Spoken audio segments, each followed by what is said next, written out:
Very good evening പ്രിയപ്പെട്ട പ്രേക്ഷകരെ. ചരിത്രത്തിന് ഒരുപാട് സാക്ഷ്യം വഹിച്ചിട്ടുള്ള കോട്ടമൈതാനിയിലാണ് റിപ്പോർട്ടർ വാർത്താ സംഘവും നമ്മുടെ അതിഥികളും പാലക്കാട്ടെ വോട്ടർമാരും. കൊട്ടിക്കലാശത്തിന് ഇനി 24 മണിക്കൂർ തികച്ചില്ല. പാലക്കാടിന്റെ രാഷ്ട്രീയ അടിയൊഴുക്കുകൾ തേടി റിപ്പോർട്ടറിന്റെ മെഗാ ലൈവാത്തോൺ തുടരുകയാണ്. നമുക്കിപ്പം എഡിറ്റോറിയൽ അംഗങ്ങളുണ്ട്, ഒപ്പം അതിഥികളും. എനിക്കൊപ്പം ഉണ്ണി ബാലകൃഷ്ണൻ, ആന്റോ അഗസ്റ്റിൻ, അല്പസമയത്തിനകം സുജയ പാർവതിയും സ്മൃതി പരുത്തിക്കാടും പ്രേക്ഷകർക്കൊപ്പം ചേരും. അതിഥികളായി നമുക്കൊപ്പം അബിൻ വർക്കി, അനീഷ് കുമാർ, ഓക്കെ, ഒപ്പം CPM പ്രതിനിധി പ്രേം കുമാർ അല്പസമയത്തിനുള്ളിൽ എത്തും.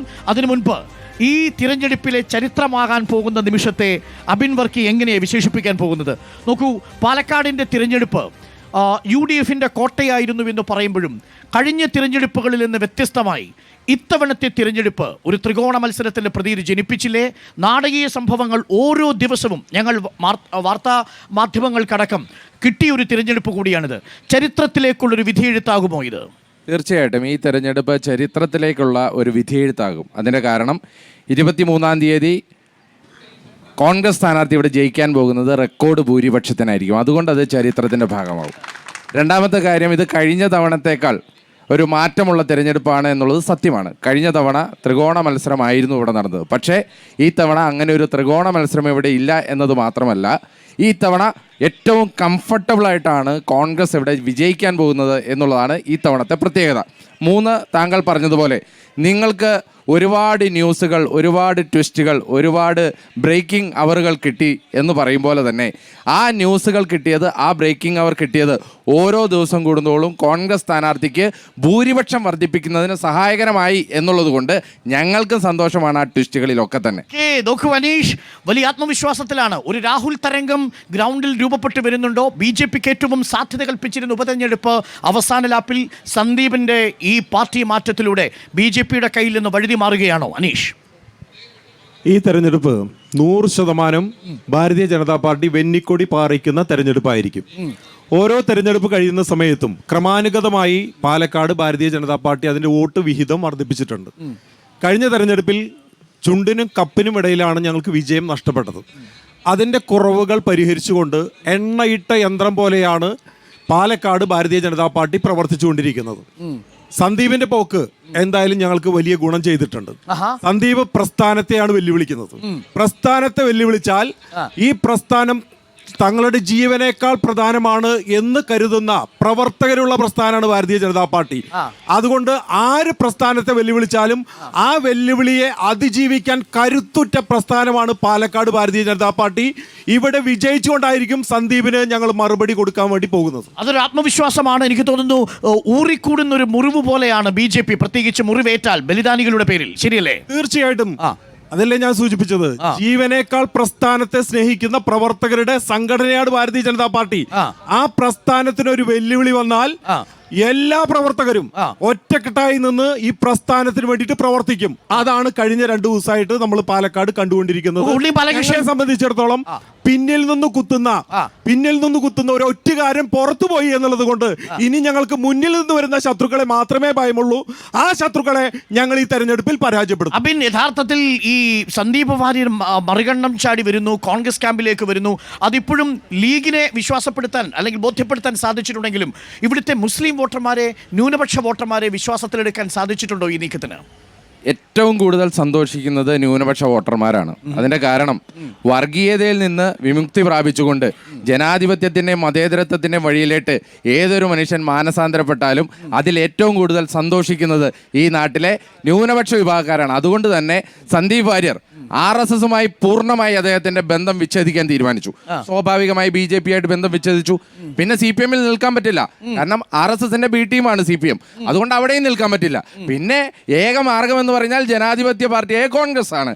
ആ കോൺഗ്രസിലേക്ക് കടന്നു വന്നതിൽ എല്ലാവരും ഹാപ്പിയാണ്. എന്തായാലും BJPയുടെ പ്രതിനിധി ഒരു കാര്യം പറഞ്ഞു, സന്ദീപ് പോയത് കൊണ്ട് ഞങ്ങൾക്ക് ഒന്നിച്ചു നിൽക്കാൻ ഒരു അവസരമായി എന്ന് പറഞ്ഞാൽ മിനിങ്ങാന്ന് വരെ ഒന്നിച്ചല്ലായിരുന്നു എന്നുള്ള കാര്യത്തിൽ ഒരു ബോധ്യം വന്നല്ലോ. അതുകൊണ്ട് തന്നെ ഒരു കാര്യത്തിലും ഒരു സംശയവും വേണ്ട, ഇത് കംഫർട്ടബിളായി റെക്കോർഡ് ഭൂരിപക്ഷത്തോടു കൂടി പാലക്കാട് 23-ാം തീയതി ഐക്യ ജനാധിപത്യ മുന്നണിയുടെ കൊടിയുടെ പാറിപ്പറക്കും. അനീഷ്, അതിന് മറുപടി കൂടി കൊടുത്തിട്ട് നമ്മൾ ബാക്കി എഡിറ്റുള്ള അംഗങ്ങളിലേക്ക് പോവാം. അല്ല, ഞാൻ പറഞ്ഞത് ഞങ്ങൾ ഇവിടെ തമ്മിലടിക്കുകയായിരുന്നു എന്നല്ല. എല്ലാ പ്രവർത്തകർക്കും ഒരുപോലെ തെരഞ്ഞെടുപ്പിൽ പ്രവർത്തിക്കാൻ സാധിക്കില്ല. അങ്ങനെയുള്ള പ്രവർത്തകർ കൂടി ഒരു പ്രതിസന്ധി വന്ന സമയത്ത് ഊർജ്ജസ്വലരായി രംഗത്തിറങ്ങി എന്നുള്ളതാണ് സൂചിപ്പിച്ചത്. മറ്റൊരു കാര്യം, പിന്നിൽ നിന്ന് ഇത്രയും കാലം പ്രസ്ഥാനത്തെ കുത്തിയ, നമ്മുടെ പ്രസ്ഥാനത്തെ അപമാനിച്ച, അപകീർത്തിപ്പെടുത്താൻ ശ്രമിച്ച ഒറ്റുകാരൻ പുറത്തു പോയത് പ്രസ്ഥാനത്തിന് ഗുണം ചെയ്തു എന്നാണ് ഞാൻ ഉദ്ദേശിച്ചത്. പിന്നെ ഇതൊക്കെ ഒരു ഊതി വീർപ്പിച്ച ബലൂണാണെന്ന് ഇതിനോടകം കോൺഗ്രസ്സുകാർക്ക് എല്ലാവർക്കും മനസ്സിലായി. മുരളീധരൻ എന്തായാലും മനസ്സിലായിട്ടുണ്ട്. അബിൻ വർക്കിക്ക് മനസ്സിലായിട്ടുണ്ടോ എന്ന കാര്യത്തിൽ എനിക്ക് സംശയമുണ്ട്. അതൊരു ഊതി വീർപ്പിച്ച ബലൂണാണ്. ഇന്നലെ മുതൽ റിപ്പോർട്ട് വരെ ബ്രേക്കിംഗ് ന്യൂസ് ആണ്. BJPയുടെ 8 കൗൺസിലർമാർ പോകുന്നു, 6 കൗൺസിലർമാർ പോകുന്നു, സമുന്നതരായിട്ടുള്ള നേതാക്കന്മാർ പോകുന്നു. നിങ്ങൾ വാർത്ത ബ്രേക്ക് ചെയ്തിട്ട് 24 മണിക്കൂർ കഴിഞ്ഞല്ലോ. ഒരു കുട്ടിയെ ഭാരതീയ ജനതാ പാർട്ടിയിൽ നിന്ന് കൊണ്ടുപോകാൻ ഈ പറഞ്ഞ ഊതി വീർപ്പിച്ച ബലൂണിന് സാധിച്ചോ? ഒരു കുട്ടിയും ഈ പ്രസ്ഥാനത്തിൽ നിന്ന് പോകില്ല.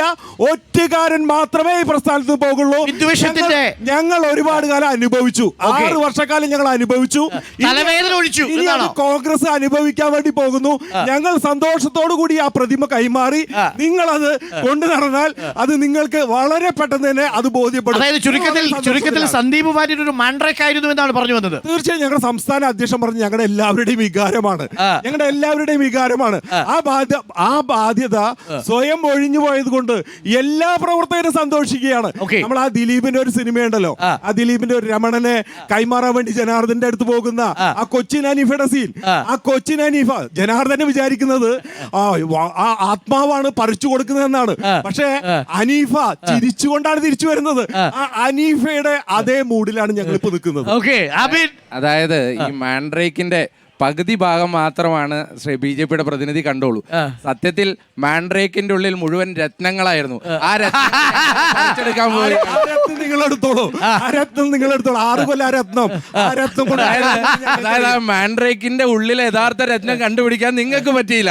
ഇനി ആ മാൻഡ്രേക്കിന്റെ ഉള്ളിലെ യഥാർത്ഥ രത്നങ്ങൾ ഞങ്ങൾ എടുത്ത് ഉപയോഗിച്ചോളാം. ഞങ്ങൾക്ക് അതിന് ആ രക്തം ഉറച്ചു നോക്കുന്നതിൽ മുരളീധരൻ പരാജയമാണെന്നാണോ പറഞ്ഞു വരുന്നത്? ഒരിക്കലുമില്ല. ശ്രീ K മുരളീധരൻ പറഞ്ഞത് എന്താ? സന്ദീപ് വാര്യരുടെ 1-2 നിലപാടുകളെ സംബന്ധിച്ചാണ്. അത് അദ്ദേഹം തിരുത്താൻ തയ്യാറാണ്. ഇന്നലത്തെ പത്രസമ്മേളനത്തിൽ അത് വ്യക്തമാക്കി, നിങ്ങളോടടക്കം സംസാരിച്ചപ്പോൾ വ്യക്തമാക്കി. സ്വാഭാവികമല്ലേ, അദ്ദേഹത്തിന് തെറ്റുപറ്റിയെന്ന് ബോധ്യപ്പെട്ടാൽ തെറ്റുപറ്റിയെന്ന് പറയുക. ആ തെറ്റുപറ്റി എനിക്ക് ഇങ്ങനെ ഒരു പ്രശ്നം പറ്റിയെന്ന് പറഞ്ഞാൽ സ്വാഭാവികമായിട്ടും നമ്മളത് അംഗീകരിക്കും. ഈ പാർട്ടി അങ്ങനെയല്ലേ അരുൺ? എത്രയോ തെറ്റുകൾ പറ്റിയിട്ടുണ്ട്, എത്രയോ ആളുകൾ അംഗീകരിച്ചിട്ടുണ്ട്, എത്രയോ ആളുകൾ പുറത്തുപോയി അകത്ത് വന്നിട്ടുണ്ട്. കോൺഗ്രസ് എന്ന് പറഞ്ഞാൽ അങ്ങനെയാണ്. ഈ ജനാധിപത്യ പ്രസ്ഥാനത്തിൽ വേണമെങ്കിൽ വരാം. തീർച്ചയായിട്ടും അനീഷ് കുമാറിനെ ഞാൻ സുസ്വാഗതം. തെറ്റ് തിരുത്തി അകത്തേട്ട് വരാൻ സാധിച്ചാൽ ശ്രീ അനീഷ് കുമാറിനെന്നല്ല, ഈ രാജ്യത്തെ ഏത് BJPക്കാരനും കോൺഗ്രസിന്റെ മതേതരത്വത്തിൽ വിശ്വസിച്ചാൽ, രാഹുൽ ഗാന്ധിയുടെ ലീഡർഷിപ്പിൽ വിശ്വസിച്ചാൽ വെറുപ്പിന്റെ കമ്പോളം ഇനി നടത്തില്ല, മറിച്ച് സ്നേഹത്തിന്റെ കടയിലെ ഒരു പണിക്കാരനാകാൻ തീരുമാനിച്ചാൽ ഞങ്ങൾ ആരെയും സ്വാഗതം. അനീഷിനെ സ്വാഗതം ചെയ്യുമ്പോൾ മുമ്പ് കൂടെയുള്ള ആളുകൾ പോകാതെ നിങ്ങൾ നോക്കിയാൽ മതി. ഞങ്ങൾക്ക് ഒരുപാട് രത്നങ്ങളെ നിങ്ങൾ തന്നിട്ടുണ്ട്. നിങ്ങളുടെ മുൻ മുഖ്യമന്ത്രിമാരായിട്ടുള്ള K കരുണാകരന്റെ മകള് പത്മജ, അനിൽ ആന്റണി, അതുപോലെ തന്നെ doctor KS Radhakrishnan, doctor Pramila Devi, AP Abdullakutty, G Raman Nair, അങ്ങനെ ഒരുപാട് രത്നങ്ങളെ ഞങ്ങൾക്ക് തന്നിട്ടുണ്ട്. അതൊക്കെ ഞങ്ങൾ ആസ്വദിക്കുന്നുണ്ട്. ഈ രത്നത്തെ നിങ്ങൾ എടുത്തോളൂ. ഉണ്ണിബാലകൃഷ്ണൻ മാൻഡ്രേക്ക് ആണെന്ന് പറയുന്നു, അതല്ല മാൻഡ്രേക്കിനുള്ളിൽ രക്തമാണെന്ന് പറയുന്നു. പക്ഷേ K മുരളീധരന്റെ വിശ്വാസം വന്നിട്ടില്ല എന്ന് BJPയും പറയുന്നു. ഉണ്ണിബാലകൃഷ്ണൻ, നിശ്ചയമായും ഈ തെരഞ്ഞെടുപ്പിൻ്റെ അവസാന ലാപ്പിൽ ഏറ്റവും രസകരമായ ട്വിസ്റ്റ് എന്ന് പറയുന്നത് സന്ദീപിൻ്റെ കാര്യത്തിൽ തന്നെയാണ്. സന്ദീപ് എന്ത് ഇഫക്റ്റ് ഉണ്ടാക്കാനാണ് പോകുന്നത് എന്നതിനെക്കുറിച്ച് എനിക്ക് സംശയങ്ങളുണ്ട്. അത് ശരിയായൊരു തീരുമാനം ശരിയായ സമയത്ത് എടുത്തതാണോ എന്നതിനെക്കുറിച്ചും എനിക്ക് ആശങ്കയുണ്ട്.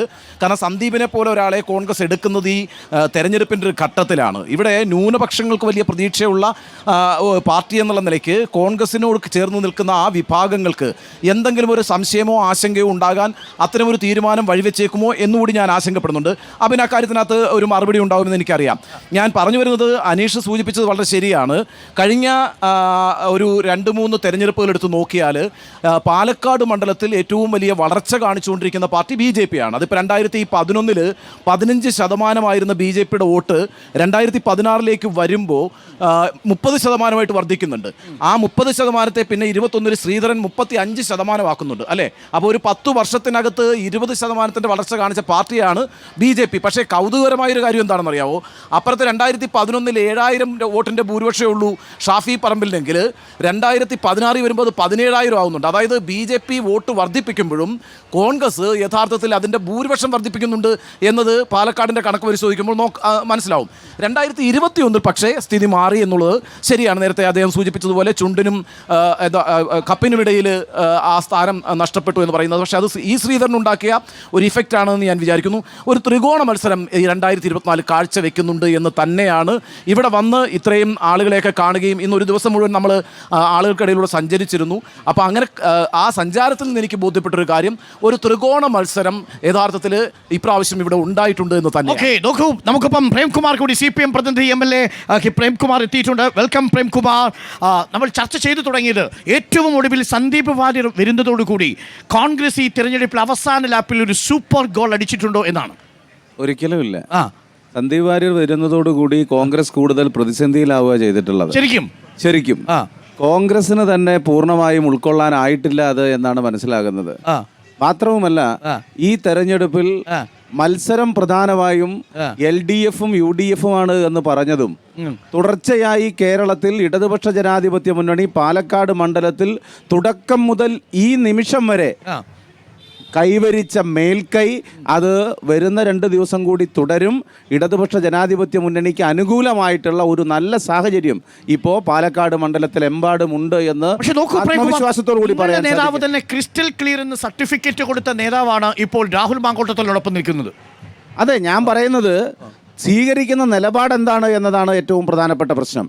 ഇവിടെ നിങ്ങൾ ഇപ്പോൾ സന്ദീപ് വാര്യരെ സംബന്ധിച്ചാണ് സംസാരിക്കുന്നതെങ്കിൽ അദ്ദേഹം പറഞ്ഞിട്ടുള്ള വർഗീയമായിട്ടുള്ള വളരെ സമൂഹത്തിൽ സംഘർഷവും അതുപോലെ തന്നെ മനസ്സിൽ കാലുഷ്യവും ഒക്കെ നിറയ്ക്കുന്ന അത്തരം പ്രസ്താവനകളിൽ നിന്ന് അദ്ദേഹം അതിനൊരു തെറ്റേറ്റു പറയുന്ന ഒരു സാഹചര്യം പോലും ഉണ്ടായിട്ടില്ല എന്നത് വളരെ ഗൗരവത്തോടു കൂടിയാണ് കേരളത്തിലെ മഹാഭൂരിപക്ഷം വരുന്ന മതനിരപേക്ഷ മനസ്സുള്ളവരും ആ നിലയിൽ കാണുന്നത്.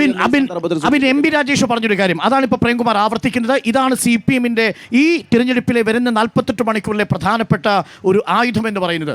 ന്യൂനപക്ഷ വിരുദ്ധമായിട്ടുള്ള തന്റെ വാചകങ്ങൾ പരസ്യമായി തള്ളിപ്പറഞ്ഞ് മാപ്പ് പറഞ്ഞാൽ മാത്രമേ ഇടതുപക്ഷത്തിലേക്ക് ഈ സന്ദീപ് വാര്യരെ സ്വീകരിക്കൂ എന്നതായിരുന്നു CPM നിലപാട്. നിങ്ങൾ അങ്ങനെ ഒരു ഉപാധിയും വെച്ചില്ല എന്നാണ് CPM പറയുന്നത്. സന്ദീപ് വാര്യരുടെ ഇന്നലത്തെ പത്രസമ്മേളനത്തിൽ തന്നെ അദ്ദേഹം വ്യക്തമാക്കി, എന്നെ ഇത്രയും കാലം BJP വർഗീയത പറയാൻ വേണ്ടി പ്രേരിപ്പിക്കുകയായിരുന്നു. ആ നിലപാടിൽ നിന്ന് ഞാൻ പിന്നോട്ട് പോവുകയാണ്. നരേന്ദ്രമോദി അല്ല എൻ്റെ നേതാവ്. അപ്പോൾ ഞാൻ ഇത്രയും കാലം പറഞ്ഞത് BJPയുടെ അഭിപ്രായമാണ്. ആ വർഗീയമായ അഭിപ്രായത്തിൽ നിന്ന് ഞാൻ പിന്നോട്ട് പോകുന്നു. ഞാൻ ഇനി മുതൽ കോൺഗ്രസിന്റെ അഭിപ്രായം പറയാൻ, മതേതരത്വ അഭിപ്രായം പറയാൻ പോവുകയാണ്. വളരെ ക്ലിയർ ആണ്, ക്രിസ്റ്റൽ ക്ലിയർ ക്രിസ്റ്റൽ ക്ലിയർ ആയിട്ട് അദ്ദേഹം അവസാനം പറഞ്ഞത് അതെല്ലാം സമൂഹത്തിന്റെ മുമ്പിലുണ്ട്.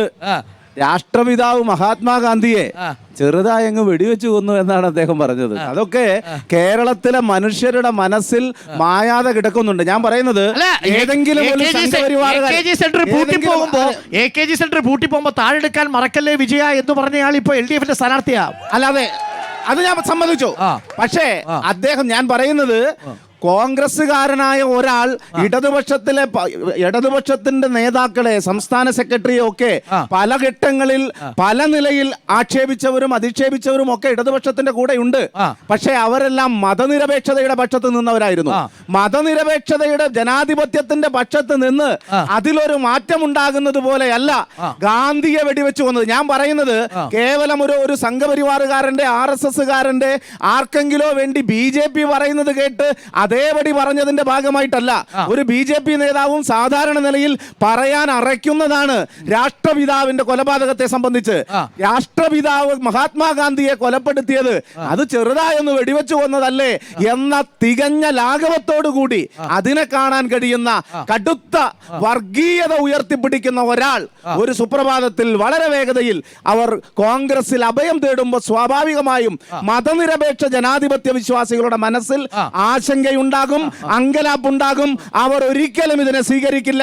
ആത്മാർത്ഥതയുള്ള കോൺഗ്രസ്സുകാർ സ്വീകരിക്കില്ല. സരിനെയും സന്ദീപിനെയും താരതമ്യം ചെയ്യാൻ പറ്റില്ല.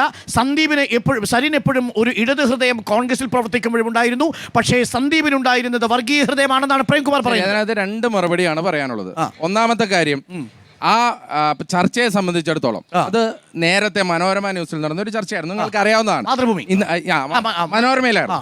ശ്രീ അയ്യപ്പദാസും എം സ്വരാജും ജോസഫ് വാഴക്കനും സന്ദീപ് വാര്യരും പങ്കെടുത്തൊരു ചർച്ച.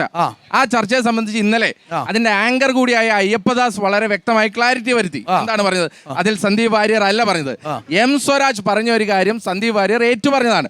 അത് ആ ചർച്ചയുടെ സാർക്കസ്റ്റിക്കൽ മൂഡിൽ പറഞ്ഞതാണ്. അത് സന്ദീപ് വാര്യർ അല്ല അതിന്റെ പ്രശ്നക്കാരനെന്ന് അന്ന് ആ ചർച്ച നടത്തിയ ആൾ തന്നെ ഇന്നലെ വ്യക്തമായി പറഞ്ഞതാണ്. സന്ദീപ് വാര്യർ പറഞ്ഞതാണ് അദ്ദേഹത്തിന് അങ്ങനെ ഒരു അഭിപ്രായവുമില്ല എന്ന് പറഞ്ഞതാണ്. അതൊക്കെ പറയുമ്പോ ഒരു കാര്യം പറയാം, ഈ OK വാസു മാസ്റ്റർ ആരായിരുന്നു? പി ജയരാജനെ വെട്ടിക്കൊലപ്പെടുത്താൻ ശ്രമിച്ച കേസിലെ പ്രതിയല്ലായിരുന്നോ? ബാബു എം ബാലുശ്ശേരി ആരായിരുന്നു? ഞാൻ സംസാരിക്കുന്നത് പാലക്കാട് നിന്നല്ലേ. പട്ടാമ്പി കോളേജിലെ സെയ്താലി രക്തസാക്ഷി, ആ രക്തസാക്ഷിയുടെ ആ വധശ്രമ കേസിലെ പ്രതി ആരായിരുന്നു? ഗോപാലകൃഷ്ണൻ. ബാബു എം ബാലുശ്ശേരി. ഞാൻ പറയട്ടെ, ബാബു എം ബാലുശ്ശേരി ആരായിരുന്നു? RSS ആയിരുന്നു. എന്തായിരുന്നു RSSന്റെ ചുമതല? RSSന്റെ ചുമതല എന്തായിരുന്നു? ഞാൻ പറയട്ടെ, ഞാൻ പൂർത്തീകരിക്കട്ടെ. ഗോപാലകൃഷ്ണൻ എന്ന പേരിലുള്ള RSSകാരനായ പ്രതിയായിരുന്നു ബാബു എം ബാലുശ്ശേരി. ആ ബാബു എം ബാലുശ്ശേരി എന്തായിരുന്നു? ആ ബാബു എം ബാലുശ്ശേരി RSSൽ നിന്ന് മാറി CPM ൽ വന്നു. CPM ൽ വന്ന് MLA ആക്കി ഇവർ മുദ്രാവാക്യം വിളിച്ചു. എന്നിട്ടാണ് ഇവർ പറയുന്നത് OK വാസുവിന് പ്രശ്നമില്ല, ദേവസ്വം ബോർഡിന്റെ പ്രസിഡന്റ് ആക്കാം, പി ജയരാജനെ കൊലപ്പെടുത്താൻ കേസിലെ പ്രതിയാണ്, ബാബു എം ബാലുശ്ശേരിക്ക് കുഴപ്പമില്ല. സന്ദീപ് വാര്യർ ഒരു ചർച്ചയിൽ അയാളെ തെറ്റിദ്ധരിപ്പിച്ചതാണ് അല്ലെങ്കിൽ തെറ്റിദ്ധരിപ്പിക്കപ്പെട്ടതാണ് എന്ന് ആ ചാനലുകാർ തന്നെ പറയുമ്പോൾ സന്ദീപ് വാര്യർ പ്രശ്നമാണ്. ഒറ്റ കാര്യമാണ്, ഈ സന്ദീപ് വാര്യർ ഇതൊക്കെ തിരുത്തി പറയുന്നതിന് മുമ്പല്ലേ അരുണെ പറഞ്ഞത് crystal clear number one comrade ആരാ പറഞ്ഞേ? സന്ദീപ് വാര്യർ ഇത് ഏതെങ്കിലും തിരുത്തി പറഞ്ഞത് നമ്മൾ ആരെങ്കിലും കേട്ടിരുന്നു? അപ്പൊ അതിനു മുമ്പ് ബാലനും MP രാജേഷും ഈ ക്രിസ്റ്റൽ ക്ലിയർ നമ്പർ 1 കോമ്രേഡും പറഞ്ഞിട്ട് കിട്ടാത്ത മുന്തിരി അല്പം പുളിക്കും. ശ്രീ പ്രേംകുമാർ ഇത് ഇവിടെ മാത്രം പറഞ്ഞോ. കിട്ടാത്ത മുന്തിരിയാണോ കിട്ടുന്ന മുന്തിരിയാണോ എന്നൊക്കെ നമുക്കറിയാം. കേരളത്തിൽ ഇടതുപക്ഷ മതനിരപേക്ഷ ജനാധിപത്യ മനസ്സിനെ ദുർബലപ്പെടുത്തുന്നതിൽ, വർഗീയ വിഷം ചീറ്റുന്നതിൽ കേവലമായ ഒരു ഗാന്ധി കൊലപാതകത്തിന്റെ പ്രസ്താവനയിൽ മാത്രമായിരുന്നോ സന്ദീപിന്റെ വർഗീയമായിട്ടുള്ള നിലപാട്? നിങ്ങൾ കോൺഗ്രസിന്റെ ഭാഗമായി, BJP ഏത് രാഷ്ട്രീയ പാർട്ടിയുടെ ഭാഗമായി ചർച്ചയിൽ പങ്കെടുക്കുന്നയാൾക്കും അങ്ങനെ പെട്ടെന്ന് സ്വീകരിക്കാൻ കഴിയുന്ന അഥവാ അത്തരത്തിൽ താൻ ചെയ്ത പല നിലയിലുള്ള വർഗീയമായിട്ടുള്ള നിലപാടിൽ നിന്ന് പൂർണ്ണമായും പിന്തിരിയുന്നു എന്ന് ഏത് ഘട്ടത്തിൽ അദ്ദേഹം പറഞ്ഞു? അദ്ദേഹം നമ്മുടെ ടെലിവിഷനിലൊക്കെ പറഞ്ഞു. എന്റെ അടുത്ത് അദ്ദേഹം പറഞ്ഞ കാര്യമല്ല, ഞാൻ ഇന്നുവരെ പിന്തുടർന്ന എല്ലാ പ്രത്യയശാസ്ത്രവും കൈയൊഴിഞ്ഞു വരുന്നു. ശങ്കർ സിംഗ് വഗേലെ പോലെ RSSന്റെ ബന്ധം മുറിച്ചു കളഞ്ഞാണ് ഞാൻ മതേതരത്തിന്റെ ചേരിയിലേക്ക് വരുന്നത്. ഒരു നിമിഷം, വിദ്വേഷത്തിന്റെ ഫാക്ടറിയിൽ നിന്നൊരു മനുഷ്യൻ ആ ഫാക്ടറിയിൽ നിന്ന് സമരം പ്രഖ്യാപിച്ചിറങ്ങി സ്നേഹത്തിന്റെ കടയിൽ വന്ന് സ്വാഗതം ചെയ്യണ്ടേ? അതിനെന്താ പ്രശ്നം? അതെ, അദ്ദേഹം നടത്തിയിട്ടുള്ള അദ്ദേഹത്തിന്റെ പ്രവർത്തനത്തെ സംബന്ധിച്ച് കേരളീയ സമൂഹത്തിന് ബോധ്യമാകും. അതെ, ഞാൻ പറയുന്നത് അത് ബോധ്യമാകും. പക്ഷെ ഞാൻ ഒന്ന് പറയാം, അതൊന്നും ഈ പാലക്കാട് ഉപതെരഞ്ഞെടുപ്പിൽ ഇടതുപക്ഷത്തിന്റെ വിജയത്തിന് മാറ്റുകുറയ്ക്കാൻ ഉതകുന്നതല്ല. ലീഗിലില്ലാത്തൊരു ആശങ്ക നിങ്ങൾക്ക് എന്തിനാ? വെൽഫെയർ പാർട്ടിക്കില്ലാത്ത ആശങ്ക നിങ്ങൾക്ക് എന്തിനാ? കേരളത്തിലെ മുസ്ലിം സംഘടനകൾക്കില്ലാത്ത ആശങ്ക നിങ്ങൾക്ക് എന്തിനാ? മുസ്ലിം സംഘടനകൾക്ക് ആശങ്കയുണ്ടോ? ആശങ്കയില്ല. അതാ ഞാൻ പറയുന്നത്, മുസ്ലിം സംഘടനകൾ എന്ത് നിലപാടാ പല ഘട്ടത്തിലും സ്വീകരിച്ചിട്ടുള്ളത്? ഇവിടെ വർഗീയത എന്ന് പറഞ്ഞാൽ സംഘപരിവാർ ഉയർത്തിപ്പിടിക്കുന്ന വർഗീയത മാത്രമല്ലല്ലോ. ഇവിടെ SDPIയുടെയും വെൽഫെയർ പാർട്ടിയുടെയും വോട്ട് വേണ്ട എന്ന് പറയുമോ എന്ന ചോദ്യം കേരളത്തിൽ ഉയർന്നു വരുന്നുണ്ട് UDFന് നേരെ. ആ ചോദ്യത്തിന് ഉത്തരം പറയാൻ ഇന്നലെ ചർച്ചയിൽ UDF വിയർക്കുന്നതാണ് കണ്ടത്. എന്തുകൊണ്ടാ പറയാൻ പറ്റാത്തത്? ഞങ്ങൾ അന്തസ്സായി പറയുന്നു, ഒരു തീവ്രവാദ, ഭീകരവാദ, വർഗീയവാദ ശക്തികളുടെയും വോട്ട് ഇടതുപക്ഷ ജനാധിപത്യ മുന്നണിക്ക് വേണ്ട. അങ്ങനെ പറയാൻ ഞങ്ങൾ ഏത് തെരഞ്ഞെടുപ്പിൽ എങ്ങനെ പരാജയപ്പെട്ടാലും, എത്ര വോട്ടിന് പരാജയപ്പെട്ടാലും, എത്ര വലിയ പരാജയമായാലും വർഗീയവാദത്തോട്, തീവ്രവാദത്തോട്, ഭീകരവാദത്തോട്, ഈ നാടിനെ ഛിന്നഭിന്നമാക്കുന്ന, മനുഷ്യ മനസ്സിനെ കാലുഷ്യമാക്കുന്ന ഒരു നിലപാടിനോടും ഒരു ഘട്ടത്തിലും യോജിക്കാത്ത പ്രസ്ഥാനമാണ് ഇടതുപക്ഷ പുരോഗമന പ്രസ്ഥാനം. സന്ദീപിനെ വിട്ട് മറ്റു വിഷയത്തിലേക്ക് കൂടെ വന്നാൽ പറഞ്ഞൊന്ന് പൂർത്തിയാക്കാണ്. തിരുത്തി പറയാത്ത കുറെ കുറെ കാര്യങ്ങളുണ്ട്. അതൊക്കെ ഒന്ന് തിരുത്തി പറയിപ്പിക്കുന്നത് നല്ലതാണ്. കാരണം പ്രതിപക്ഷ നേതാവ് രാഹുൽ ഗാന്ധി കുതിരവട്ടത്തോടെന്ന് പറഞ്ഞാണ്. അതെ അതെ, അത് പറഞ്ഞിട്ടുണ്ട്. അത് കൂടാതെ അദ്ദേഹത്തെ സ്വീകരിച്ച കെ സുധാകരൻ, ആ കെ സുധാകരനെ കുറിച്ച് വളരെ വളരെ പ്രശസ്തമായിട്ടുള്ള അദ്ദേഹത്തിന്റെ ഒരു വാക്കുണ്ട്. അദ്ദേഹം കീരിക്കാടൻ ജോസാണ് എന്ന് കരുതിയിട്ടാണ് KPCCയുടെ പ്രസിഡന്റ് ആക്കിയത്, കീരേലി അച്ചു ആണ് എന്നുള്ളത് പിന്നീടാണ് മനസ്സിലായത് എന്ന് പറഞ്ഞത് ഈ കെ സുധാകരൻ. ബിജെപിയുടെ നിലപാടല്ലേ? സന്ദീപിന് അങ്ങനെ ഒരു നിലപാടുണ്ടായിരുന്നില്ലെന്നേ. അല്ലല്ല, അതൊന്നല്ല, അതൊക്കെ വ്യക്തിപരം. പാർട്ടി നിലപാട് പാർട്ടിയുടെ സംസ്ഥാന അധ്യക്ഷനാ പറയാ, അല്ല സന്ദീപ് വാര്യരല്ല പറയാ. ഇതൊക്കെ സന്ദീപ് വാര്യരുടെ വിടുവായത്തങ്ങളാണ്. അതൊക്കെ നിങ്ങളൊന്ന് മാറ്റി പറയിപ്പിക്കും. ഞങ്ങളൊക്കെ BJP-ക്കാരാ, ഞങ്ങൾ എല്ലാവരും BJP-ക്കാരാ. ഞങ്ങൾ ഇത്തരത്തിലുള്ള വർത്താനം പറഞ്ഞിട്ടുണ്ടോ? ഞങ്ങൾ ആരെങ്കിലും പറഞ്ഞിട്ടുണ്ടോ? ഞങ്ങൾ ആരെങ്കിലും ഇത്ര മോശം പരാമർശങ്ങൾ നടത്തിയിട്ടുണ്ടോ? നിങ്ങൾ തെരഞ്ഞുപിടിച്ച് നിങ്ങളുടെ നേതാക്കന്മാർ ഇത്രയും ഇകഴ്ത്തിയ കുതിരവട്ടത്തേക്ക്, രാഹുൽ ഗാന്ധിയെ കുതിരവട്ടത്തേക്ക് കൊണ്ടുപോകണം, പട്ടായയിലേക്ക് സക്സ് ടൂറിസത്തിന് പോയി രാഹുൽ ഗാന്ധി എന്ന് പറഞ്ഞ ആളാണ്. അതാണ് നിങ്ങളുടെ രത്നം, അതാണ് നിങ്ങളുടെ രത്നം. തീർച്ചയായിട്ടും ഒരു കാര്യത്തിൽ ക്ലാരിറ്റി വരുത്താലോ. അപ്പൊ ഈ കഴിഞ്ഞ ഒരു മാസം മുമ്പ് വരെ BJP-യുടെ വക്താവ് എന്ന നിലയ്ക്ക് ചാനലിൽ വന്നുകൊണ്ടിരുന്ന സന്ദീപ് വാര്യർ സത്യത്തിൽ BJP-യുടെ വക്താവല്ലായിരുന്നു എന്ന് അരുൺകുമാർ ആദ്യം തിരിച്ചറിയണം. കാരണം എന്താ, BJP-യുടെ പ്രതിനിധിയായിട്ട് സന്ദീപ് വാര്യർ വന്നതാണ് നമ്മളൊക്കെ കണ്ടിട്ടുള്ളത്. ഇനി അതൊക്കെ BJP-യുടെ പ്രസ്താവന അല്ല എന്നുണ്ടെങ്കിൽ പിന്നെ നമുക്ക് ഒരു പ്രശ്നമില്ലല്ലോ. കാരണം എന്താ, സന്ദീപ് വാര്യർ നല്ലൊരു മനുഷ്യനല്ലേ, BJP-കാരനല്ലല്ലോ. ഞാൻ ആദ്യം പറഞ്ഞതുപോലെ തന്നെ സന്ദീപ് വാര്യർ RSS-ഉമായിട്ടുള്ള ബന്ധം വിച്ഛേദിക്കാൻ തീരുമാനിച്ചു. അപ്പോൾ BJP ആയിട്ടുള്ള ബന്ധം വിച്ഛേദിച്ചു. പിന്നീട് പോകേണ്ടത് എങ്ങോട്ടാണ്? CPM-ൽ പോകാൻ പറ്റില്ല. കാരണം എന്താ, RSS-ന്റെ B ടീമാണ് CPM. അതുകൊണ്ട് കോൺഗ്രസിലേക്ക് വന്നു. അതിനകത്ത് RSS-ന്റെ B ടീമാണോ എന്ന് സംശയമുള്ള എല്ലാവർക്കും വേണ്ടി ക്ലാരിഫൈ ചെയ്യാണ്. RSS-ഉമായി സംഘപരിവാറുമായി നേരിട്ട് ഏറ്റുമുട്ടിയതിന്റെ ഭാഗമായി നൂറുകണക്കിന് ആളുകൾ കൊല ചെയ്യപ്പെട്ട പ്രസ്ഥാനമാണ്, രക്തസാക്ഷികളായ പ്രസ്ഥാനമാണ് കേരളത്തിലെ CPIM എന്ന് ഈ നാടിനറിയാം. നിങ്ങൾ എല്ലാ കാലത്തും RSS-ഉമായി സംഘപരിവാറുമായി ഡീലുണ്ടാക്കിയവരാണ്. പല നിലയിൽ ഏത് വർഗീയ ശക്തിയുമായും യോജിപ്പുണ്ടാക്കി ആ യോജിപ്പിനെ വോട്ടാക്കി മാറ്റി അധികാരത്തിനും പദവിക്കും വേണ്ടി എന്ത് നിലയിലുള്ള വിട്ടുവീഴ്ചയും ചെയ്യാൻ മടിയില്ലാത്തവരാണ് കേരളത്തിലെ കോൺഗ്രസ് എന്ന് വളരെ കൃത്യമായി നമുക്കറിയാം. കാര്യം കൂടി, ഇന്നലത്തെ കോൺഗ്രസ് ആണ് ഇന്നത്തെ BJP, ഇന്നത്തെ കോൺഗ്രസ് നാളത്തെ BJP ആണ് എന്ന് ഈ കേരളത്തിൽ, ഈ രാജ്യത്ത് പാർലമെന്റിലെ അംഗബലം ബാലൻ സിനിമ ഇറങ്ങിയിട്ട് കൊല്ലം കുറയായി. ആ മുദ്രാവാക്യം മാറ്റണം.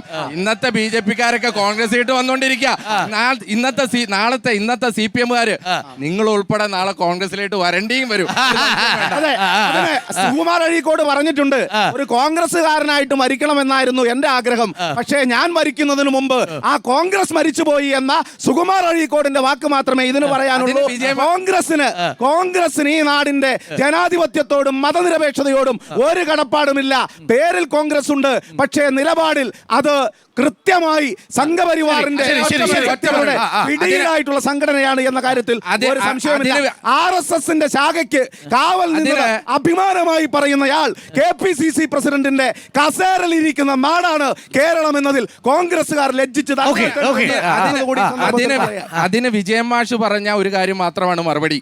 കാക്കക്കാലിന്റെ പോലും തണലില്ലാത്ത രക്തഗന്ധം വമിക്കുന്ന ശ്മശാന ഭൂമിയായി കമ്മ്യൂണിസ്റ്റ് പാർട്ടി മാറി എന്നുള്ളത് മാത്രമാണ്.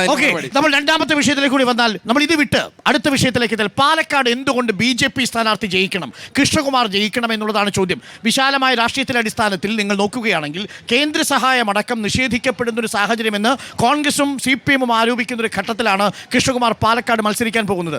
മുനിസിപ്പാലിറ്റിയെക്കുറിച്ചുള്ള ഭരണവിരുദ്ധ വികാരം ശക്തമാണെന്ന് ഇവർ പറയുന്നു. കൃഷ്ണകുമാർ ഇക്കുറി ശ്രീധരന്റെ അത്ര വോട്ട് പിടിക്കാൻ സാധ്യതയില്ലെന്ന് നിരീക്ഷകർ പറയുന്നു. എന്തുകൊണ്ട് പാലക്കാട് BJP അക്കൗണ്ട് ഓപ്പൺ ചെയ്യണം? 100% ഈ തെരഞ്ഞെടുപ്പിൽ മത്സരിക്കുന്ന ഏറ്റവും മികച്ച സ്ഥാനാർത്ഥി, പാലക്കാട്ടുകാരനായിട്ടുള്ള സ്ഥാനാർത്ഥി, പാലക്കാടിനെ അറിയുന്ന സ്ഥാനാർത്ഥി, പാലക്കാട്ടെ ഓരോ വോട്ടറെയും നേരിട്ട് അറിയുന്ന സ്ഥാനാർത്ഥി, അത് ഭാരതീയ ജനതാ പാർട്ടിയുടെ കൃഷ്ണകുമാർ മാത്രമാണ്. മാത്രമല്ല, ഈ പാലക്കാടിന്റെ ഏറ്റവും വലിയ പ്രശ്നം, ഇവിടെ പാലക്കാട് മുനിസിപ്പാലിറ്റി ഭരിക്കുന്നത് ഭാരതീയ ജനതാ പാർട്ടിയാണ്. പക്ഷെ ഇവിടുത്തെ MLA, MP ഇതൊക്കെ BJP വിരുദ്ധരാണ്. അതുകൊണ്ട് ഇവരുടെ ഒരു സഹായവും ഈ പാലക്കാട് മുനിസിപ്പാലിറ്റിക്ക് ലഭിക്കുന്നില്ല. ഈ പാലക്കാട് മുനിസിപ്പാലിറ്റിക്ക് ലഭിക്കേണ്ട തനത് ഫണ്ട് പോലും വെട്ടിക്കുറയ്ക്കുന്നു.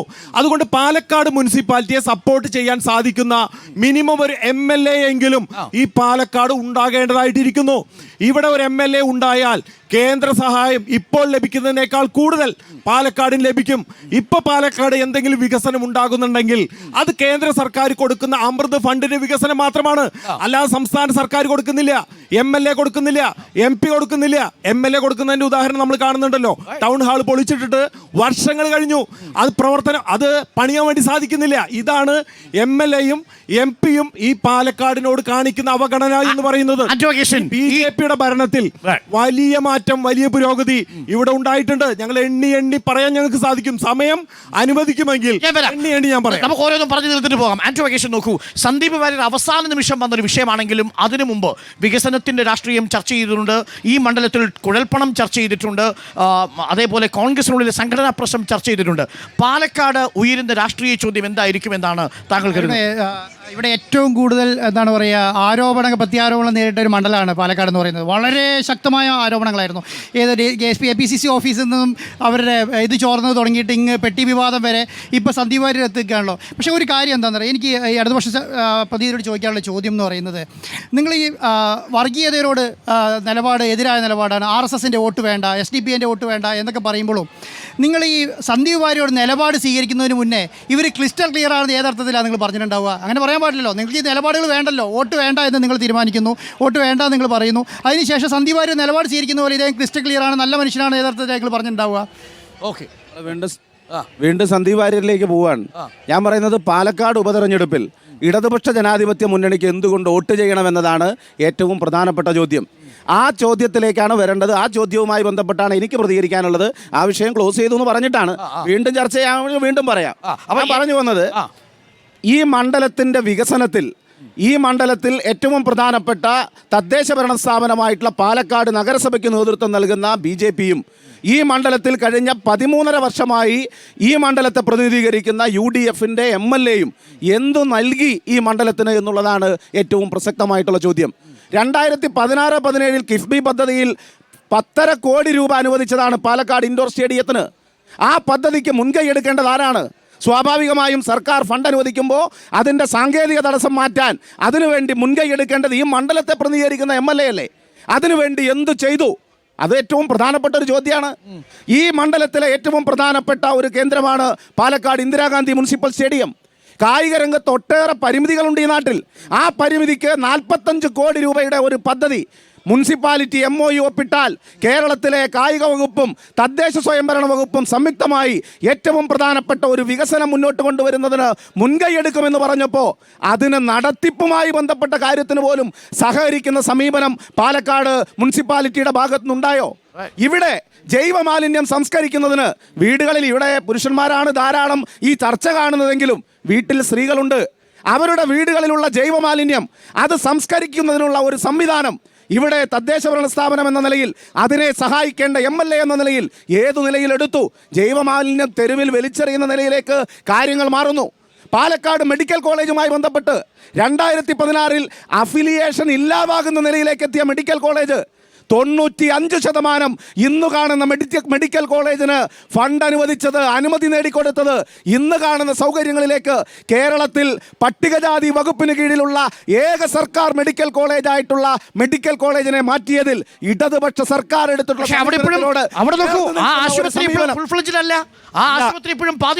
അല്ല.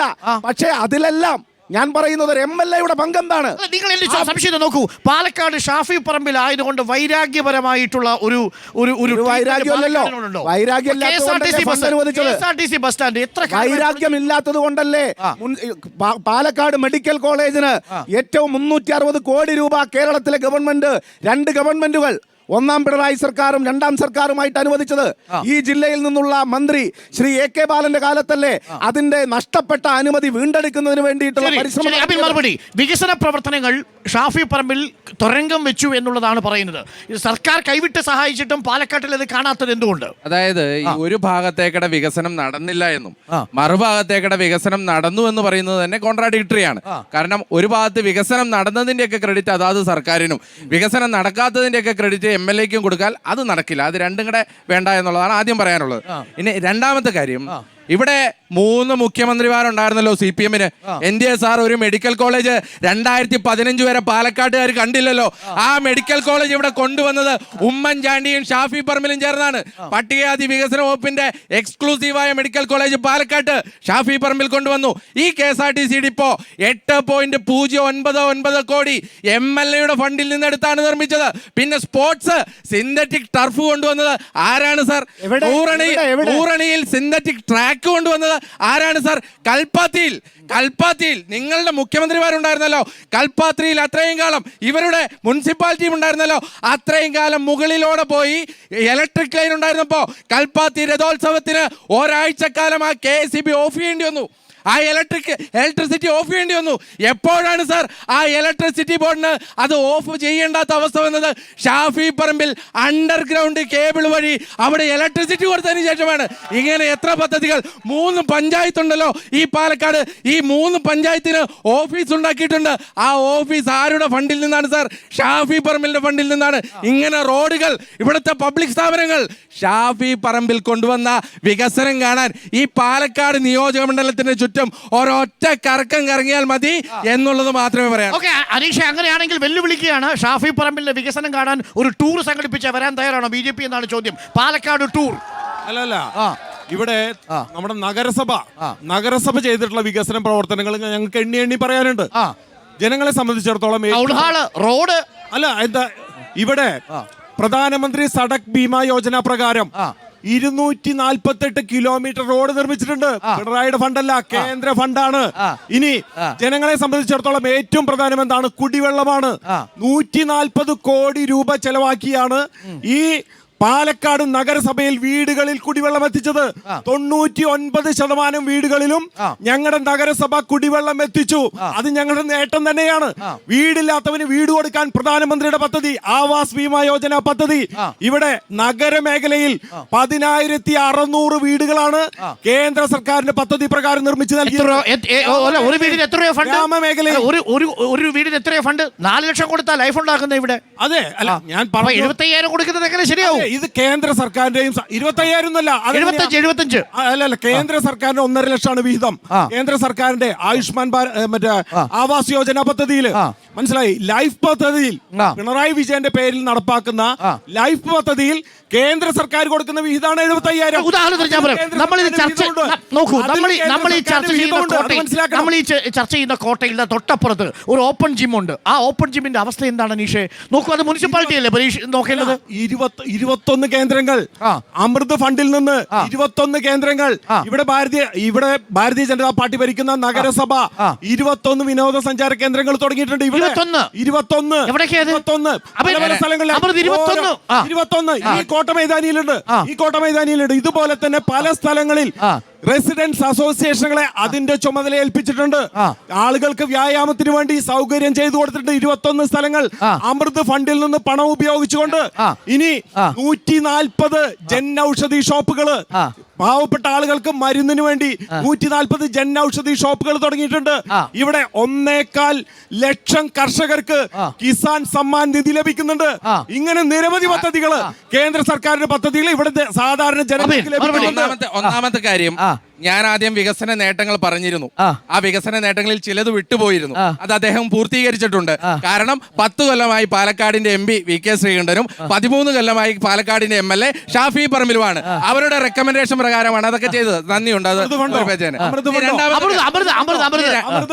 കാര്യം, ഇവിടെ ആ കർഷകരുടെ കാര്യം പറഞ്ഞോണ്ടാ.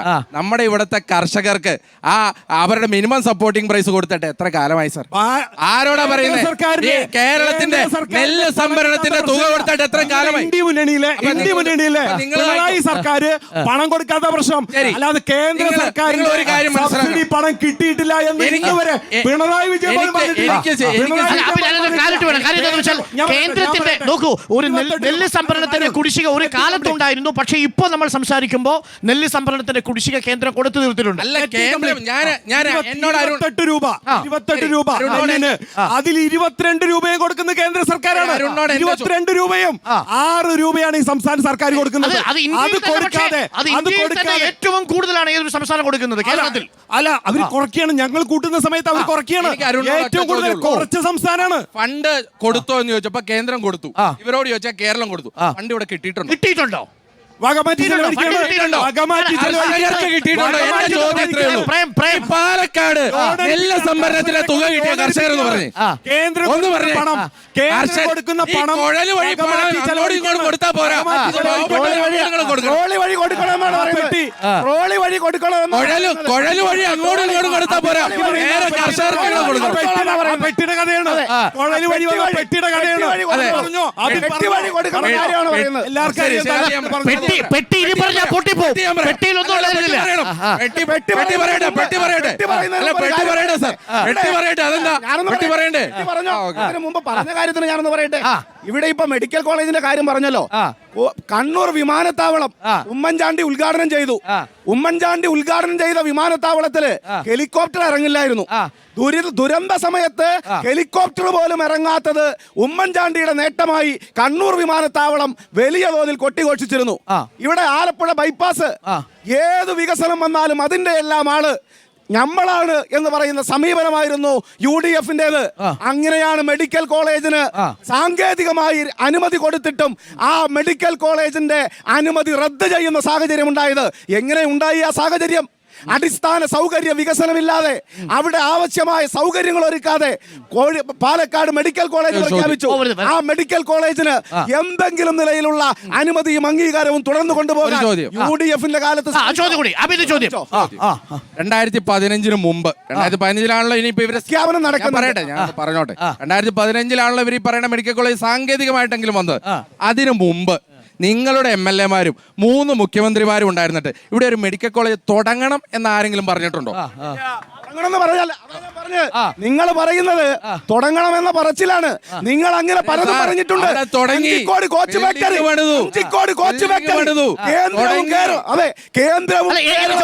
പാലക്കാട് നോക്കൂ.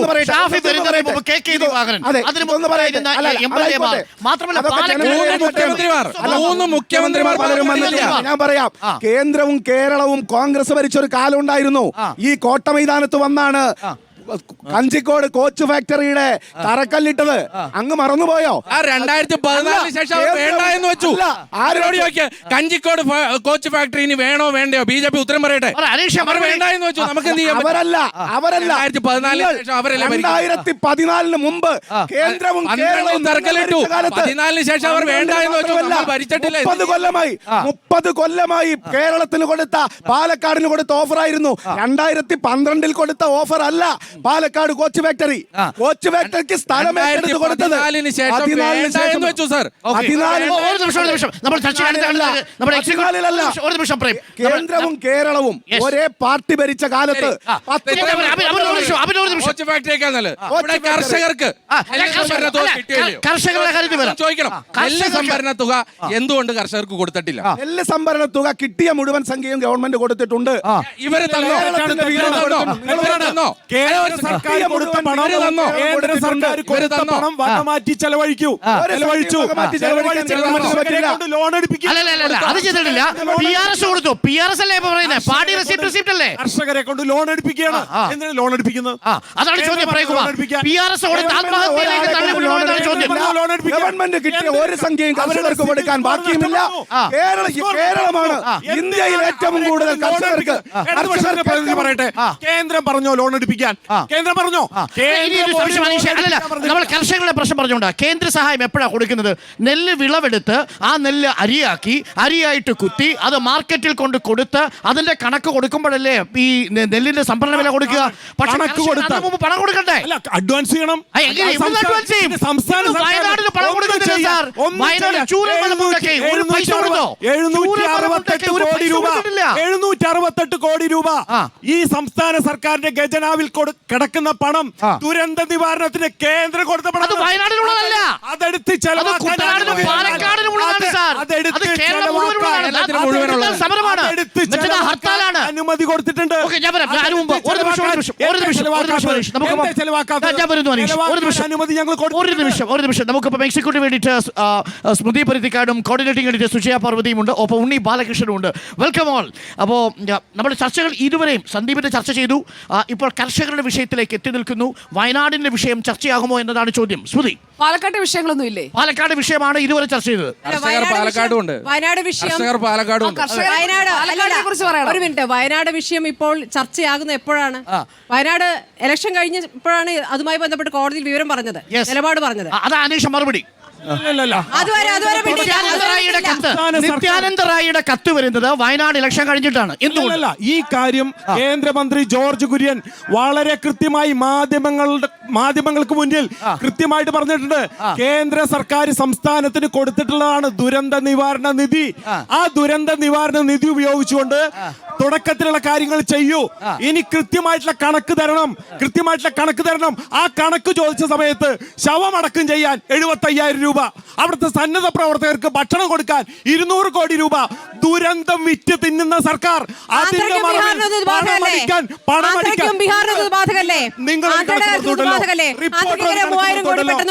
നിങ്ങൾ റിപ്പോർട്ടർ ഒരു കണക്ക് പുറത്തുവിട്ടല്ലോ. കണക്ക് പുറത്തുവിട്ടില്ലേ? 75,000 രൂപ ഒരു ശവം അടക്കം ചെയ്യാൻ. അല്ല, എന്ത് എസ്റ്റിമേറ്റ്? കള്ളക്കണക്കാണോ? കള്ളക്കണക്ക് എഴുതുന്നതാണോ എസ്റ്റിമേറ്റ്? കള്ളക്കണക്ക് എഴുതുന്നതാണോ എസ്റ്റിമേറ്റ്? നിങ്ങൾ ഏത് ശവടക്കം ചെയ്യാൻ 75,000 കൊടുത്തു? ആര് കൊടുത്തു? സേവാഭാരതി. ഞങ്ങൾ സൗജന്യമായി ഒരു രൂപ പോലും വാങ്ങാതെ ശവം അടക്കം ചെയ്ത് ആ ശവത്തിന് പോലും കള്ളക്കണക്ക് എഴുതിയ സേവാഭാരതി ഏറ്റെടുക്കുമോ? വയനാടിന്റെ പുനരധിവാസ സേവാഭാരതി ഏറ്റെടുക്കുമെന്നാണ് സാധിക്കുന്ന പുനരധിവാസം ഞങ്ങൾ ഏറ്റെടുത്തിട്ടുണ്ട്. നിങ്ങളുടെ കയ്യിലുള്ള മുഖ്യമന്ത്രിയുടെ ദുരിതാശ്വാസ നിധിയിൽ വന്ന പണം നിങ്ങൾ എന്ത് ചെയ്തു? മുഖ്യമന്ത്രിയുടെ ദുരിതാശ്വാസ നിധിയിൽ വന്ന പണം എവിടെ പോയി? അവിടെ 450 മരിച്ചു. ഓരോ കുടുംബത്തിനും ഓരോ കോടി രൂപ കൊടുക്കാനുള്ള പണം ഓരോ കോടി രൂപ കൊടുക്കാനുള്ള പണം നിങ്ങളുടെ കയ്യിലില്ല. അത് ആദ്യം കൊടുത്ത് 70,000 എസ്റ്റിമേറ്റുമായി ബന്ധപ്പെട്ട ഒരു കാര്യം സമൂഹം ഒരു മിനിറ്റ് ഫണ്ട് കട്ട് തിന്നുന്ന ആളുകളാ നിങ്ങൾ. ഓക്കി ഫണ്ട് കട്ടിട്ടുണ്ട്, പ്രളയ ഫണ്ട് കട്ടിട്ടുണ്ട്, നിങ്ങൾ കൊറോണ ഫണ്ട് കട്ടിട്ടുണ്ട്. നിങ്ങൾ ദുരന്തം വിറ്റ് തിന്നുന്നവരാണ്. എല്ലാത്തിലും കേൾക്കും. ഇതിനകത്ത് വ്യക്തത വന്ന 2 വിഷയങ്ങളാണ്. ഒന്ന്, പണം കർഷകർക്ക് കേന്ദ്രവും കൊടുത്തു കേരളവും കൊടുത്തു എന്ന് പറഞ്ഞു. പക്ഷെ കർഷകർക്ക് കിട്ടിയില്ല എന്നുള്ള കാര്യത്തിൽ വ്യക്തതയുണ്ട്. ഇനി രണ്ടാമത്തെ കാര്യം, വയനാടിന് വേണ്ടി ഫണ്ട് കേന്ദ്രവും കൊടുത്തു കേരളവും കൊടുത്തു. പക്ഷെ വയനാട്ടിൽ ആർക്കും ഫണ്ട് കിട്ടിയിട്ടില്ല എന്നുള്ള കാര്യത്തിലും വ്യക്തതയുണ്ട്. അപ്പൊ ഇത് രണ്ടും വെറുതെ പൊറാട്ട് നാടകമാണ്. അങ്ങനെയാണെങ്കിൽ നിങ്ങൾ ചൊവ്വാഴ്ച സമരം ചെയ്യുന്നത് എന്തിനാ? നിങ്ങൾ ചൊവ്വാഴ്ച ഹർത്താൽ പ്രഖ്യാപിച്ചത്? തീർച്ചയായിട്ടും അവിടെ കിട്ടിയിട്ടില്ലല്ലോ. വയനാട്ടിൽ പുനരധിവാസത്തിന് ഒറ്റ ചോദ്യം, ചൊവ്വാഴ്ച ഹർത്താൽ ആർക്കെതിരെയാ? അല്ല, തീർച്ചയായിട്ടും ഇവർ രണ്ടുപേർക്കും എതിരെയാണ്. അല്ല, അബിൻ പറഞ്ഞല്ലോ കേന്ദ്രവും കേരളവും കൊടുത്തില്ല എന്ന്. മേപ്പാടി പഞ്ചായത്തിന്റെ EMS ടൗൺ ഹാളിൽ പുഴുവരിച്ച് അരി കെട്ടിക്കിടത്തിയ പഞ്ചായത്ത് ഭരിക്കുന്നത് UDF. അതിനുള്ള മറുപടി എന്താ? പുഴുവരിച്ച അരിയും മൈദയും റവയും കൊടുത്തത് എന്തിനാ? ഒരു ഡിസാസ്റ്റർ മാനേജ്മെന്റിൽ ഈ സാധനം കൊടുക്കേണ്ടത് ആരാണ്? കളക്ടറേറ്റിൽ നിന്നാണോ പഞ്ചായത്തിൽ നിന്നാണോ? കളക്ടറേറ്റിൽ നിന്ന് വന്നത് പൂഴ്ത്തി വെച്ചു. സെപ്റ്റംബറിൽ കളക്ടറേറ്റിൽ നിന്ന്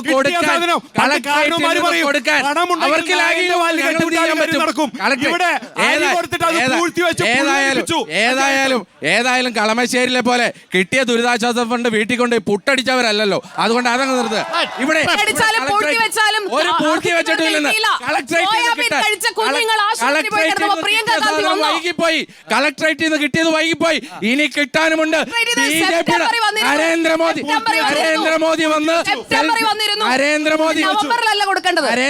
സെൽഫി ടൂറിസം എടുത്തിട്ട് പോയാ പോരാ, പൈസ എണ്ണി കൊടുക്കണം. അതിനുവേണ്ടി ഇവിടെ ന്യായീകരിച്ചാ പോരാ. നരേന്ദ്രമോദി കൃത്യമായിട്ട് പണം കൊടുക്കുന്നുണ്ട്. അല്ലാതെ നിങ്ങളെ പോലെ സെൽഫി ടൂറിസം എടുത്താ പോരാ. 7-5 ലക്ഷത്തിന് പിള്ളേരെ സെൽഫി എടുത്താ പോരാ. 2018 പ്രളയവുമായി ബന്ധപ്പെട്ട് നഷ്ടപ്പെട്ട പൈസ വരെ തിരിച്ചു വെച്ചു. ലക്ഷം കോടികൾ അഴിമതി നടത്തുന്ന ആകാശത്തും ഭൂമിയിലും പാതാളത്തിൽ വരെ അഴിമതി നടത്തിയ നാണംകെട്ട സർക്കാരല്ല മോഡി സർക്കാർ. CBI ഉണ്ടല്ലോ, കണ്ടുപിടിക്ക്. കേരളത്തിൽ പ്രളയ ദുരിതാശ്വാസം തട്ടിപ്പ് CBI വേണ്ട, CBI അല്ല, ഏതാണ് നിങ്ങളുടെ പോലീസ്? നിങ്ങളുടെ പോലീസ് CBI കുറിച്ച് പറയുമ്പോ നമ്മുടെ സുരേഷ് ഗോപി പറഞ്ഞായിരുന്നു, തന്തയ്ക്ക് പറഞ്ഞവനാണെങ്കിൽ ഒരു CBI അന്വേഷണം പ്രഖ്യാപിക്കാം. അതൊന്ന് ഏറ്റെടുക്കാൻ ആരെങ്കിലും ഒക്കെ അതൊക്കെ മാറിപ്പോയി. അങ്ങനല്ല വാക്ക്, ഒറ്റ തന്തയ്ക്ക് പൊളിറ്റിക്കലി ശരിയല്ല.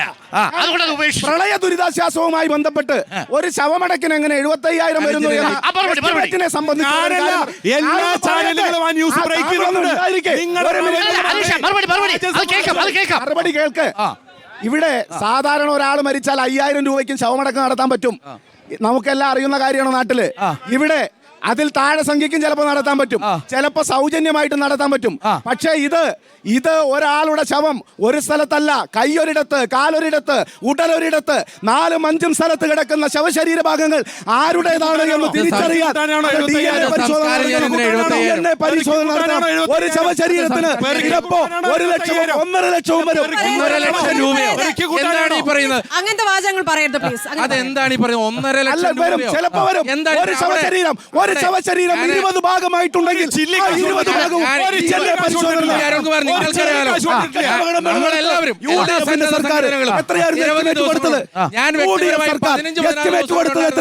ആ കുഴി കുഴിച്ചിട്ട് അവിടെ ആ മൃതദേഹങ്ങൾ അടക്കം ചെയ്തതിൽ 99% സന്നദ്ധ സേവകരാണ് ചെയ്തത്.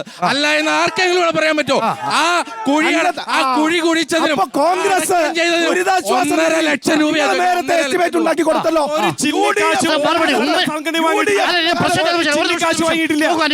യഥാർത്ഥത്തിൽ NDRFന്റെയും SDRFന്റെയും മാനദണ്ഡങ്ങൾ സംസ്ഥാനത്ത് ഉമ്മൻചാണ്ടി സർക്കാരിന്റെ കാലത്തുള്ളത് പോലെ തന്നെയല്ലേ ഇത്തവണയും തയ്യാറാക്കിയത്? വ്യത്യാസമുണ്ടോ എന്ന് കരുതി എസ്റ്റിമേറ്റ് ഇടുമ്പോ ഒരു മാന്യതയൊക്കെ വേണ്ട അരുണേ.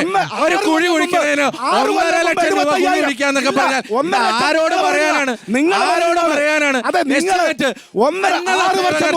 കുഴി കുഴിച്ച് മൃതദേഹം അടക്കം ചെയ്തതിന് 1.5 ലക്ഷം രൂപ.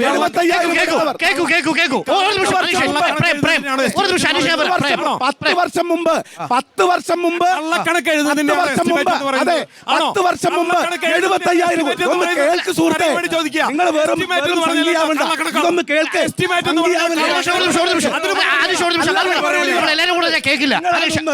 നിങ്ങളാണൊന്ന്, ഞങ്ങളല്ല.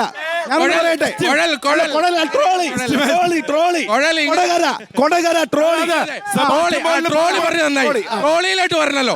ആ ട്രോളി കണ്ടുപിടിക്കാൻ വന്നവർ ആരായിരുന്നു? അരുൺ കണ്ടതല്ലേ? ഒരു വശത്ത് AA റഹീം, മറുവശത്ത് VV രാജേഷ്, ഒരു വശത്ത് വസീം, മറുവശത്ത് വരുന്നു. ഒറ്റ ചോദ്യം. ശരി, നമുക്ക് പയ്യെ ചെല്ലാൻ പാടില്ല. CPM ഒരു പരാതി അതുമായി ബന്ധപ്പെട്ട് കൊടുത്തിട്ടുണ്ട്. എന്തുകൊണ്ടൊരു FIR ഇതുവരെ ഇട്ടിട്ടില്ല? CPM ആണോ FIR ഇടേണ്ടത്? അപ്പൊ പോലീസ് അങ്ങനെ ഒരു കേസില്ല, അവരന്വേഷിച്ച് കണ്ടുപിടിച്ചില്ല. ഇതല്ലേ സത്യം? അപ്പൊ ഇല്ല, ട്രോളിയില്ല. വിഷയം തീർന്നു. അത് വെറുതെ പറയുന്നത്. വിഷയം തീർന്നു. ഈ കുഴൽപ്പണ വിവാദം പാലക്കാട് ചർച്ചയാകുമോ? ചർച്ചയായാൽ അത് വോട്ടെടുപ്പിൽ പ്രതിഫലിക്കൂ? അല്ല, ഈ കുഴൽപ്പണത്തിന്റെ കുഴൽപ്പണത്തിന്റെ സ്വന്തം ആളുകൾ ഈ കോൺഗ്രസ്സുകാരാണ്. പണം അതുകൊണ്ടാണല്ലോ പിടിച്ച വഴിയെ സുരേന്ദ്രനെ മോനെ വിളിച്ചത്. ഞങ്ങളുടെ ആളുകളായതുകൊണ്ട് സുരേന്ദ്രനെ മോനെ വിളിച്ചു. അതിൽ പോയാൽ സൂര്യൻ നിന്നാണ് പോയത്. പണാണോ നിങ്ങളുടെയൊക്കെ വീട്ടിൽ നിന്ന് പണാണോ? കോടിക്കണക്കിന് രൂപ കോൺഗ്രസ് ഒഴുക്കുകയാണ്. കുഴൽപ്പണം, നിങ്ങളുടെ കുഴൽപ്പണം, നിങ്ങളുടെ വീട്ടിൽ നിന്ന് കൊണ്ടതല്ല, നിങ്ങളുടെ കുഴൽപ്പണം. നിങ്ങൾ കുഴൽപ്പണമായി കൊണ്ടുവന്ന പണം അത് ചേലക്കരയിൽ അങ്ങനെയാണെങ്കിൽ ആ മോഷണം നടത്തി പണം പിടിച്ച വഴിയെ ആ പ്രതികൾ എന്തിനാണ് സുരേന്ദ്രനെ വിളിച്ചത്? കോൺഗ്രസിന്റെ പണമാണെങ്കിൽ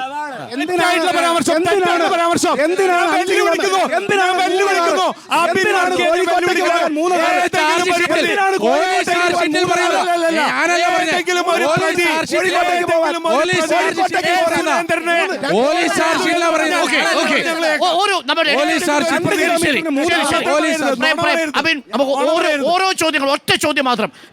ഉണ്ണി ബാലകൃഷ്ണൻ, അബിൻ പോകാൻ തയ്യാറാണ്. അടുത്ത അതിഥി ഇപ്പൊ നമുക്ക് വരും. അതിനു മുമ്പ് ഒരു ചോദ്യം അബിനോട് നമുക്ക് അബിനെ ഫ്രീ ആക്കാം. ഓക്കെ അപ്പൊ ചോദിച്ചോളൂ സ്മൃതി. അദ്ദേഹം എല്ലാം സാറ് അഭിനോട് ചോദ്യം ചോദിക്കില്ലേ? അദ്ദേഹം ആദ്യം ചോദ്യം ചോദിച്ചു, അതിന് ഉത്തരം പറഞ്ഞിരുന്നു. ഓക്കെ ഈ സുജയ പാർവതി വന്നുകൊണ്ട് ആ ചോദ്യങ്ങൾക്ക് മുഴുവൻ താങ്കൾക്ക് അവസരം തന്നിരിക്കുക. അതെ അതെ ഒരു ചോദ്യം ചോദിച്ചാൽ ഫ്രീ ആകാം. അബിൻ വർക്ക് ഇവിടെ പറഞ്ഞല്ലോ, കെ സുരേന്ദ്രനെ കൊടകര കുഴൽപ്പണ കേസിലെ 13 പ്രതികളിൽ ഒരാൾ വിളിച്ചു. എന്നാൽ ആ പ്രതിയുടെ പേരൊന്ന് പറയൂ അബിൻ. അതായത് ചാർജ് ഷീറ്റിൽ പറയുന്നതാണ്, ഞാനല്ല ചാർജ് പറയുന്നത്. ഷീറ്റിൽ പറയുന്നതാണ്. അതായത് വി ഡി സതീശന്റെ ഗൺമാൻ അല്ല കൊടകര കുഴൽപ്പണ കേസ് അന്വേഷിച്ചത്, സംസ്ഥാന പോലീസാണ്. സംസ്ഥാന പോലീസാ പറഞ്ഞത്. പിടിച്ച വഴിയെ കെ സുരേന്ദ്രനെ വിളിക്കുന്നു, പിടിച്ച വഴിയെ മകനുമായി ബന്ധപ്പെടുന്നു. ചാർജ് ഷീറ്റല്ലേ പറയുന്നത്, പോലീസുകാരാണ് പറയുന്നത്. ചാർജ് ഷീറ്റിലുണ്ടോ? ചാർജ് ഷീറ്റിലുണ്ട്. ഇവർ സാങ്കേതിക വിഷയമാണ് അഭിനവനല്ല, അതെ സാങ്കേതിക വിഷയമാണ്. അഭിനെ കുറിക്കാൻ ചോദിച്ചതാണ്. പ്രതിയല്ല, സാക്ഷിയാണ് വിളിച്ചത്. ധർമ്മരാജ് ധർമ്മരാജനെ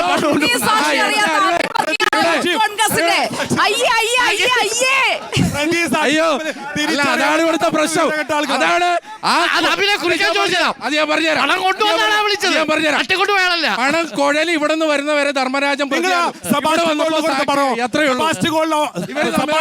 ഓഫർ ചെയ്ത പണം 25 കോടി രൂപ സെബാസ്റ്റ്യൻ പോളിന് കോൺഗ്രസ് വാഗ്ദാനം ചെയ്തു. നിങ്ങൾക്ക് പറയാൻ പറ്റോ? എത്ര ഒരുമയുള്ള അളിയന്മാരാണെന്ന് നോക്കിക്കേ. എല്ലാ ചോദ്യം നമ്മളോട് തന്നെ. നിങ്ങൾ രണ്ടുപേരും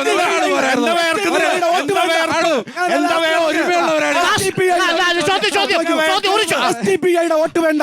ഇവിടെ ഒരു വർഗീയവാദിയുടെ ഒരു തീവ്രവാദിയുടെ വോട്ട് ഞങ്ങൾക്ക് വേണ്ട. ഒരു വർഗീയവാദിയുടെ വോട്ട് സതീശനെ വെല്ലുവിളിച്ചില്ലേ? ഞങ്ങൾ പറഞ്ഞില്ലേ ഒരു വർഗീയവാദവും തീവ്രവാദവും. ഒന്നാമത് നിങ്ങൾ രണ്ടുപേർക്കും ക്യാപ്സ്യൂൾ കിട്ടുന്ന ഒരു ഫാക്ടറിയിൽ നിന്ന് ഒരാൾ ചോദിച്ചാൽ അപ്പൊ ഞാൻ പറയട്ടെ, ഒരു വർഗീയവാദിയുടെയും വോട്ട് ഞങ്ങൾക്ക് വേണ്ട. ആ വോട്ട് കിട്ടാതെ ഞങ്ങൾ തോറ്റാൽ ഞങ്ങൾ തോൽക്കട്ടെ എന്ന് വിചാരിക്കും. Thank you Abin, thank you. അപ്പോ ലീഡ് കൂടെ പറഞ്ഞിട്ട് പോയി. എത്ര ലീഡാ പ്രതീക്ഷിക്കുന്നത്? ലീഡ് ഞാൻ ആദ്യമേ പറഞ്ഞു, ചരിത്രം കുറിക്കുന്ന പാലക്കാട് ബൈ ഇലക്ഷനിൽ ചരിത്ര ഭൂരിപക്ഷം, റെക്കോർഡ് ഭൂരിപക്ഷത്തിൽ വിജയിക്കും.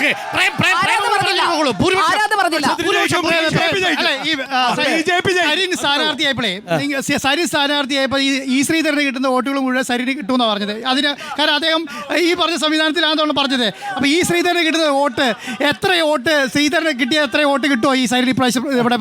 അതല്ല ഞാൻ പറയുന്നത്, വലിയ അവകാശവാദമൊന്നും ഇടതുപക്ഷം ഉന്നയിക്കുന്നില്ല ഈ മണ്ഡലത്തിൽ. ഇവിടെ യഥാർത്ഥത്തിൽ മത്സരം BJP ഇടതുപക്ഷം 3ാം സ്ഥാനത്തുള്ള മണ്ഡലമായിരുന്നു പാലക്കാട്. കഴിഞ്ഞ ലോക്സഭാ തെരഞ്ഞെടുപ്പിലും മുമ്പ് നടന്ന 2 നിയമസഭാ തെരഞ്ഞെടുപ്പിലും ഞങ്ങളത് അംഗീകരിക്കുന്നു. പക്ഷേ ഈ ഉപതെരഞ്ഞെടുപ്പിൽ പാലക്കാട് മണ്ഡലത്തിൽ ഇടതുപക്ഷ ജനാധിപത്യ മുന്നണി വിജയിക്കാൻ കഴിയുന്ന ഒരു നിലയിലേക്ക് തുടക്കം മുതൽ എത്തിയിട്ടുണ്ട് എന്നുള്ളതാണ് ഞങ്ങളുടെ ആത്മവിശ്വാസം. ആ ആത്മവിശ്വാസം ഞങ്ങൾ പ്രകടിപ്പിക്കുന്നു. ഞങ്ങൾക്ക് ഒരിക്കലും അഹങ്കാരത്തിൻ്റെയോ അഹന്തയുടെയോ ഭാഗമായിട്ടല്ല. സ്ഥാനാർത്ഥി എന്ന നിലയിൽ ഡോക്ടർ സരിൻ മികവ് പുലർത്തിയിട്ടുണ്ട്. കേരളത്തിലെ ജനങ്ങൾ, പാലക്കാട് മണ്ഡലത്തിലെ വോട്ടർമാർ വിദ്യാഭ്യാസമുള്ള, പൊതുരംഗത്ത് സാധ്യതയുള്ള, നാടിനു വേണ്ടി പ്രവർത്തിക്കുന്ന ചുറുചുറക്കുള്ള ഒരു ചെറുപ്പക്കാരനെ, ഒരു വ്യാജ ID കാർഡ് നിർമ്മിക്കാത്ത, ഒരു വർഗീയവാദത്തിന്റെയും പുറകിൽ പോകാത്ത ഒരു ചെറുപ്പക്കാരനെ പാലക്കാട്ട് ജനങ്ങൾ അംഗീകരിക്കും. വിജയിപ്പിക്കും. നല്ല ഭൂരിപക്ഷത്തോടുകൂടി സി കൃഷ്ണകുമാർ ജയിക്കും. ഇവിടെ ഇടതുപക്ഷം പറഞ്ഞല്ലോ, കഴിഞ്ഞ തവണ ഷാഫിക്ക് മറിച്ച വോട്ട് അവർ മറിക്കില്ല എന്നുള്ള ആത്മവിശ്വാസം അവർ പറഞ്ഞു കഴിഞ്ഞു. അങ്ങനെ ഷാഫിക്ക് വോട്ട് മറിച്ചില്ലെങ്കിൽ 10,000 വോട്ടിന് BJP പാലക്കാട് മണ്ഡലത്തിൽ വിജയിക്കും. Thank you Aneesh, thank you. ചൂടേറിയ രാഷ്ട്രീയ സംവാദങ്ങൾ പാലക്കാടിന് ഉപതെരഞ്ഞെടുപ്പിൽ തുടരുകയാണ്. ഇനി കൊട്ടിക്കലാശത്തിന് മണിക്കൂറുകൾ മാത്രം അവശേഷിച്ചിരിക്കെ പാലക്കാട് ഉപതെരഞ്ഞെടുപ്പിനെ ഇളക്കിമറിക്കുന്ന ചോദ്യങ്ങളുണ്ട്. ആ ചോദ്യങ്ങളുമായി നമ്മുടെ രാഷ്ട്രീയ സംവാദം തുടരും. നിങ്ങൾ കണ്ടുകൊണ്ടിരിക്കുന്നത് റിപ്പോർട്ടർ മെഗാ ലൈവത്തോൺ.